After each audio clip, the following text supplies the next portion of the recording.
अपने सुख दुख विपत्ति और कष्ट सभी अवस्थाओं में हम यह आश्चर्य की बात देखते हैं कि हम सभी धीरे धीरे मुक्ति की ओर अग्रसर हो रहे हैं। प्रश्न उठा, यह जगत वास्तव में क्या है? कहाँ से इसकी उत्पत्ति हुई और कहाँ इसका लय है?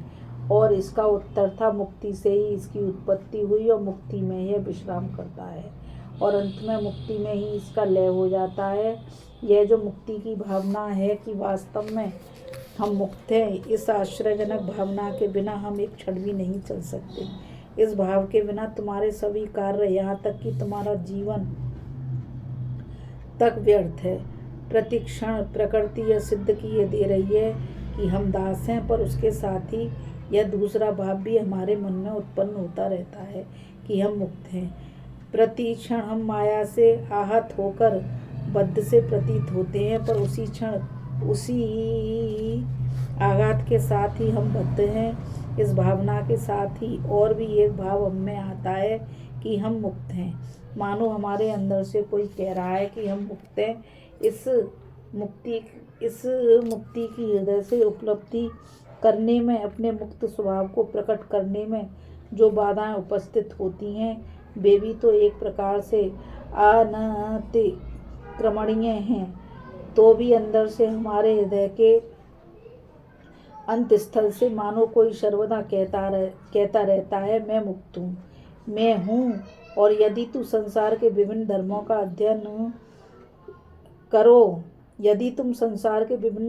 अध्ययन करो तो देखोगे उन सभी में किसी न किसी रूप में यह भाव प्रकाशित हुआ है। केवल धर्म नहीं, धर्म को तुम संकीर्त अर्थ में मत लो, वरन सारा सामाजिक जीवन इसी मुक्त भाव की अभिव्यक्ति है। सभी प्रकार की सामाजिक गलतियाँ उसी एक मुक्त भाव की विभिन्न अभिव्यक्तियाँ हैं। मानो सभी ने न जाने अनजाने उस स्वर को सुना है जो दिन रात कह रहा है, थके मांदे और बोझ से लदे हुए मनुष्यों, मेरे पास आओ। मुक्ति के लिए आह्वान करने वाली यह वाणी भले ही एक ही प्राकर की भाषा अथवा एक ही ढंग से प्रकाशित ना होती हो, पर किसी न किसी रूप में वह हमारे साथ सदैव विद्यमान है। हमारा यहाँ जो जन्म हुआ है वह भी इसी वाणी के कारण, हमारी प्रत्येक गति इसी के लिए। हम जाने या ना जाने, पर हम सभी मुक्ति की ओर चल रहे हैं, उसी वाणी का अनुसरण कर रहे हैं। जिस प्रकार गांव के बालक उस बंसीदायक के संगीत से खिंचकर चले जाते थे, उसी प्रकार हम भी बिना जाने ही उस मधुर वाणी का अनुसरण कर रहे हैं। जब हम उस वाणी का अनुसरण करते हैं तभी हम नीति परायण होते हैं। केवल जीवात्मा ही नहीं, वरन छोटे से छोटे जड़ वाणी से लेकर ऊंचे से ऊंचे मनुष्यों तक सभी ने यह सुर सुना है और सब उसी की दिशा में दौड़े जा रहे हैं। और उस चेष्टा में या तो हम परस्पर मिल जाते हैं या एक दूसरे को धक्का देते रहते हैं। इसी प्रतिद्वंद्विता, हर्ष, संघर्ष, जीवन, सुख और मृत्यु उत्पन्न होते हैं। और उस वाणी तक पहुँचने के लिए यह जो संघर्ष चल रहा है, समग्र विश्व उसी का परिणाम मात्र है। हम यही करते आ रहे हैं, यही व्यक्त प्रकृति का परिचय है। इस वाणी के सुनने से क्या होता है? इससे हमारे सामने का दृश्य परिवर्तित होने लगता है।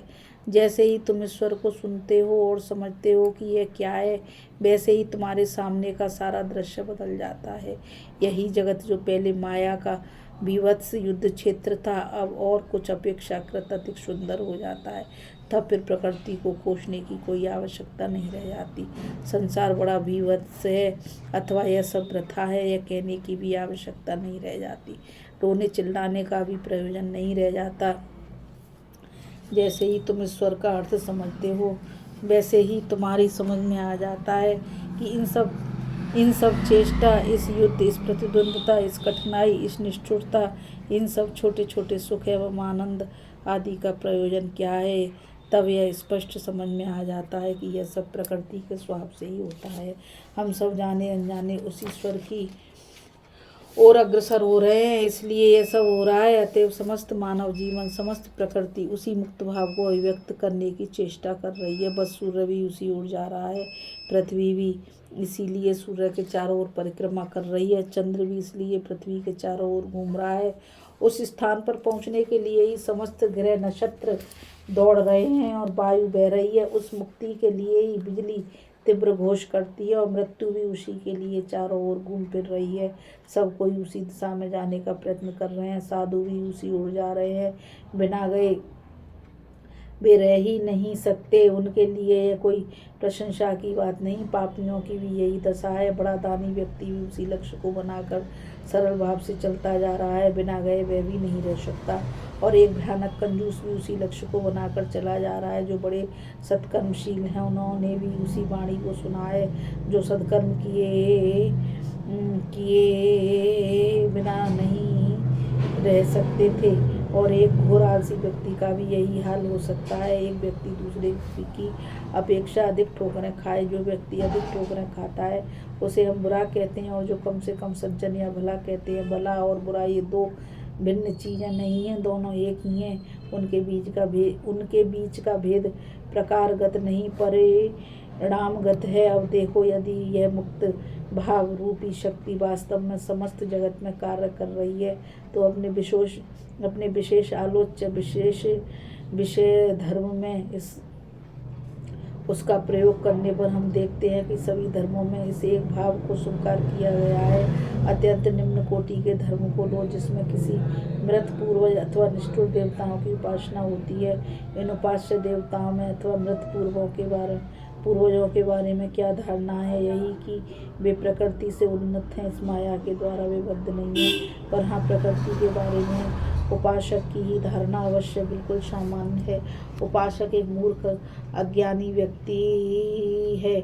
उसकी बिल्कुल स्थूल धारणा है, वह घर की दीवार को भेद कर नहीं जा सकता अथवा आकाश में विचरण नहीं कर सकता। अतः इन सब बाधाओं का अतिक्रमण करना, बस इसके अतिरिक्त उसकी शक्ति की कोई उच्चतर धारणा है ही नहीं। अतः वे ऐसे देवता की उपासना करता है जो दीवार भेद कर अथवा आकाश में उड़कर आ जा सकते हैं, अथवा जो अपना रूप परिवर्तित कर सकते हैं। दार्शनिक भाव से देखने पर इस प्रकार की देवोपासना में कौन सा रहस्य है? यह है कि यहाँ भी वह मुक्ति का भाव मौजूद है। उसकी देवता संबंधी धारणा प्रकृति संबंधी अपनी धारणा से उन्नत है। और जो लोग तदपेक्षा उन्नत देवों के उपासक हैं उनकी भी उस एक ही मुक्ति की दूसरे प्रकार की धारणा है। जैसे जैसे प्रकृति के संबंध में हमारी धारणा उन्नत होती जाती है, वैसे वैसे प्रकृति की प्रभु आत्मा के संबंध में भी हमारी धारणा उन्नत होती जाती है। अंत में हम एक ईश्वरवाद में पहुंच जाते हैं, जो माया या प्रकृति को स्वीकार करता है और जिसके मतानुसार मायाधीश एक ईश्वर ही है। जहाँ सर्वप्रथम एक ईश्वरवाद सूचक भाव का आरंभ होता है, वहीं वेदांत का आरंभ हो जाता है। वेदांत इससे भी अधिक गंभीर अन्वेषण करना चाहता है। वह कहता है कि इस माया प्रपंच के पीछे जो एक आत्मा मौजूद है, जो माया का स्वामी है पर जो माया के अधीन नहीं है, वह हमें अपनी ओर आकर्षित कर रहा है और हम धीरे धीरे उसी की ओर जा रहे हैं। यह धारणा है तो ठीक, पर अभी भी यह धारणा शायद स्पष्ट नहीं हुई है। अब भी यह दर्शन मानो अस्पष्ट और अस्फुट है, यद्यपि यह स्पष्ट रूप से युक्त विरोधी नहीं है। जिस प्रकार तुम्हारे यहाँ प्रार्थना में कहा जाता है, मेरे ईश्वर तेरे अति निकट, near my God to thee, वेदांती भी ऐसी ही प्रार्थना करता है, केवल एक शब्द बदलकर, मेरे ईश्वर मेरे अति निकट, नियर माई गॉड टू मी।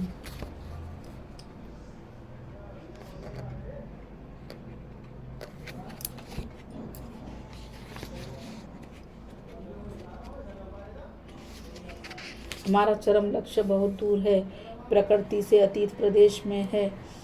वह हमें अपनी ओर खींच रहा है, उसे धीरे धीरे हमें अपने निकट लाना होगा। पर आदर्श की पवित्रता और उच्चता को असूक्ष्म रखते हुए मानो ये आदर्श क्रमशः हमारे निकटतर होता जाता है। अंत में स्वर्ग का ईश्वर मानो प्रकृतिस्थ ईश्वर बन जाता है। फिर प्रकृति में और ईश्वर में कोई भेद नहीं रह जाता। वही मानो इस देह मंदिर के अधिष्ठात्र देवता के रूप में और अंत में इसी देह मंदिर के रूप में जाना जाता है। और वही मानो अंत में जीवात्मा और मनुष्य के रूप में परिज्ञात होता है। बस यही वेदांत की शिक्षा का अंत है, जिसको ऋषिगण विभिन्न स्थानों में खोजा करते हैं। वे हमारे अंदर ही है। वेदांत कहता है, तुमने जो वाणी सुनी थी वह ठीक सुनी थी, पर उसे सुनकर तुम ठीक मार्ग पर नहीं चले। जिस मुक्ति के महान आदर्श को तुमने अनुभव किया था वह सत्य है, पर उसे बाहर की ओर खोजकर तुमने भूल की। इसी भाव को अपने निकट और निकटतर लाते चलो, जब तक कि तुम यह न जान लो कि यह मुक्ति या स्वाधीनता तुम्हारे ही अंदर है। वह तुम्हारी आत्मा की अंतरात्मा है। वह मुक्ति बराबर तुम्हारा स्वरूप ही थी और माया ने तुम्हें कभी भी बद्ध नहीं किया। तुम पर अपना अधिकार जमाने की सामर्थ्य प्रकृति में कभी नहीं थी। डरे हुए बालक के समान तुम स्वप्न देख रहे थे कि प्रकृति तुम्हारा गला दबा रही है। इस भय से मुक्त होना ही लक्ष्य है। केवल इसे मुक्ति से जानना ही नहीं, वरन प्रत्यक्ष करना, अपरोक्ष करना होगा। हम इस जगत को जितने स्पष्ट रूप से देखते हैं, उससे भी अधिक स्पष्ट रूप से देखना होगा। तभी हम मुक्त होंगे, तभी हमारी सारी कठिनाइयों का अंत होगा, तभी हृदय की सारी उलझनें नष्ट होंगी, सारी वक्रताएं सरल हो जाएंगी, तब यह विविधता और प्रकृति का भ्रम चला जाएगा। तब यह माया आज के समान भयानक, अवसादकारक स्वप्न न होकर अति सुंदर रूप में दिखेगी। और यह जगत जो इस समय कारागार के समान प्रतीत हो रहा है, क्रीड़ा क्षेत्र का रूप धारण कर लेगा।